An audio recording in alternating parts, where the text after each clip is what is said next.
আরে তাই তো বললি শিরায় শিরায় রক্ত,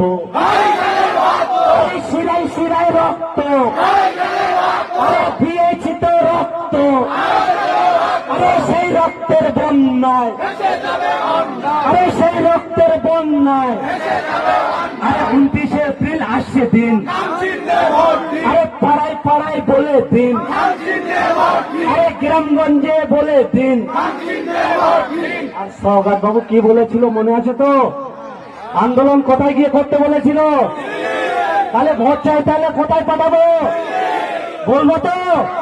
পাড়ায় পাড়ায় দেয়ালে দেয়ালে যখন যাদের দেয়াল লেখা হয়নি লিখে দেবেন যে বাবু আপনি দিল্লিতে যান, তাই সওগাতকে বলে দাও, আরে সওগাতকে বলে দাও, আরে মমতাকে বলে দাও, এই ওয়াকাফ চোরদের বলে দাও, আরে ফিরাজ হাকিমকে বলে